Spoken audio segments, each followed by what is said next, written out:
سلامونه دوستانو، جوړ په خیر. بشیر وطندوست د نن ورځ لپاره مې د انګلیسي ژبې څو مهم لغاتونه راخیستي دي چې ستاسو سره یې غواړم چې شریک کړم. د نن ورځې اولنی لغات چې دی ډامیننټ هغه چاته ویل کېږي چې د نورو څخه زیات یا قوي یې. د مثال په ډول په ځنګله کې چې دی زمری تر ټولو قوي یا تکړه حیوان دی، یعنی هغه تکړه چاته څه ویل کېږي؟ ډامیننټ ویل کېږي. د مثال په ډول the lion is one of the dominant animal in the jungle. زمری چې دی په ځنګله کې تر ټولو قوي یا زورور یا داسې چې نور د خپل قدرت یا د کنټرول راوستلي هغه چې دی زمری دی، یعنی تکړه دی، ډامیننټ ورته ویل کېږي. او دوم لغات چې دی ډیفیټ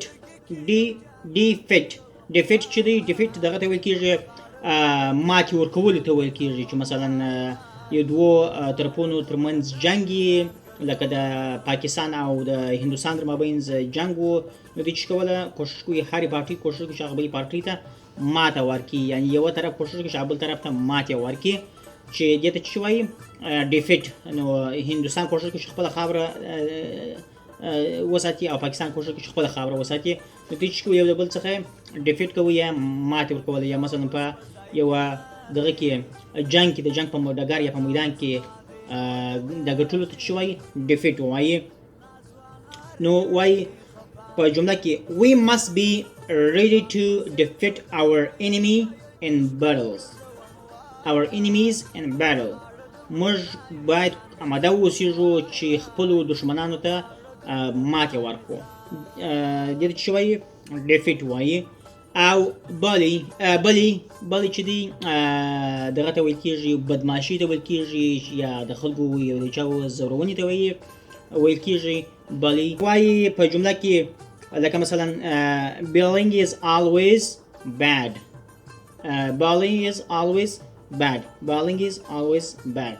او بل چې دی boast دغه ته ویل کېږي د ځان صفت ته ویل کېږي، چې څوک د ځان په اړه باندې صفت کوي، فخر کوي او یا لاپې ولي. ځینې خلک زموږ تاسې ملګري هغه د ځان صفت چې کوي زما خپله شخصا نه خوښېږي، هر څوک که زما ملګري نه یي د ځان صفت کوونکي مې نه خوښېږي. نو په جمله کې څنګه وایو I hate those who are boasting how good he or she is. زما د هغه چا څخه بد یا نفرت کېږي چې د ځان په اړه باندې د ځان صفت کوي یا لاپې ولي. boasting د ځان صفت یا لاپې ته ویل کېږي. او alai چې دی هغه چاته ویل کېږي چې د یو چا سره کومک کوي په د ضرورت په وخت کې یا همکاري کوي، لکه ځینې افغانانو چې د امریکایانو سره همکاري کوله دې ته چې ویل allies دغه کومکونکو ته allies وایي، او همکاري چې ورسره کوي دې ته چې وایي ally یا allies ویل کېږي. allies چې دي مفرد او allies چې دي جمع ده. نو په جمله کې وایو American evacuated their allies from Afghanistan.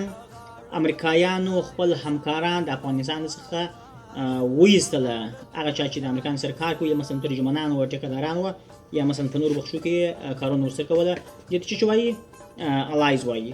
نو یو ورځ بیا د لغاتونو تکرار دی. ډامیننټ قوي زورور،